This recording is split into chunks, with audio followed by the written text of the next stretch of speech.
हरे राम राम राम हरे हरे, हरे कृष्ण कृष्ण कृष्ण हरे हरे। जय श्री कृष्ण। प्यारे भक्तों, आप सभी का मेरे YouTube चैनल जीवन के रंग में एक बार फिर से बहुत बहुत स्वागत है। प्यारे भक्तों, हिंदू धर्म में एकादशी का दिन बहुत ही खास दिन माना जाता है।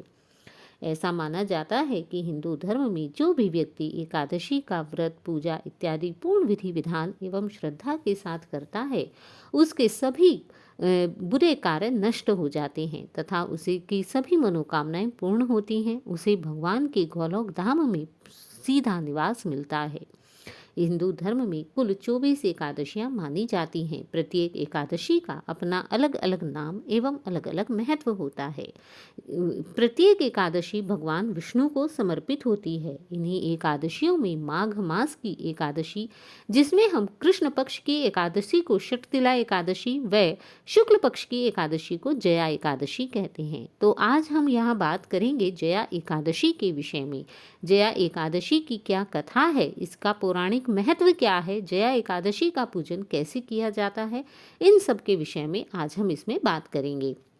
जया एकादशी, जो कि माघ मास के शुक्ल पक्ष की एकादशी होती है, यह व्रत बहुत ही पुण्यदायी होता है। ऐसा कहते हैं कि इस एकादशी को सभी पापों को हरने वाली, उत्तम और पुण्यदायी माना जाता है। इस दिन भगवान विष्णु की पूजा अर्चना होती है। पौराणिक मान्यताओं के अनुसार जो भी भक्तजन जया एकादशी का व्रत करते हैं, उनके सभी बुरे कर्म नष्ट हो जाते हैं तथा मृत्यु के पश्चात उन्हें भूत प्रेत इत्यादि किसी भी योनि का सामना नहीं करना पड़ता, अर्थात उन्हें इनमें से कोई भी योनि प्राप्त नहीं होती है। पौराणिक मान्यताओं के अनुसार जया एकादशी का व्रत करने वाला व्यक्ति भगवान विष्णु की विधिवत यदि पूजा इत्यादि करता है तो उसके सभी प्रकार के पाप नष्ट हो जाते हैं। इस व्रत को करने वाले व्यक्ति को इस व्रत की कथा भी अवश्य ही सुननी चाहिए, क्योंकि कोई भी व्रत उसकी कथा के बिना संपूर्ण नहीं माना जाता है। जया एकादशी का व्रत करने वाले उपासक को दशमी के दिन से ही सात्विक भोजन ग्रहण करना चाहिए। जो भी व्यक्ति इस व्रत को करता है, उसे इस दिन पूर्ण संयम एवं ब्रह्मचर्य व्रत का पालन करना चाहिए। प्रातः काल के स्नान के बाद व्रत का संकल्प लें तथा उसके पश्चात धूप दीप फल पंचामृत आदि अर्पित कर भगवान विष्णु के श्री कृष्ण अवतार की पूजा करें। रात्रि में भगवान श्री कृष्ण का जागरण करें। अगले दिन द्वादशी को जब भी इसका पारण समय हो तब पारण करें। पारण करने से पूर्व किसी ब्राह्मण को भोजन कराएं। अपनी सामर्थ्य के अनुसार दान दक्षिणा इत्यादि दें तथा व्रत करते समय इसकी कथा को अवश्य ही सुने। तो आइए आरंभ करते हैं जया एकादशी व्रत की कथा। एक पौराणिक कथा के अनुसार इंद्र की सभा में एक बार उत्सव चल रहा था। सभी देवगण और संत वहां पर उपस्थित थे।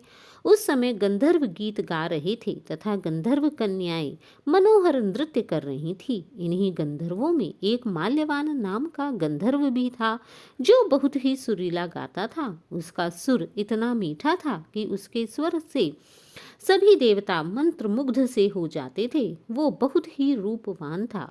गंधर्व कन्याओं में भी एक सुंदर पुष्यवती नाम की नृत्यांगना थी। वह भी जब इंद्र की सभा में नृत्य किया करती तो सभी देवता मंत्र मुग्ध होकर उसे देखा करते थे। एक बार वे दोनों इंद्र की सभा में अपनी अपनी कला का प्रदर्शन कर रहे थे। उसी समय पुष्यवती और माल्यवान एक दूसरे को देखते हैं तथा एक दूसरे को देखकर कामासक्त होकर अपनी सुध-बुध खो बैठते हैं तथा कला में अपने लय और ताल से भटक जाते हैं।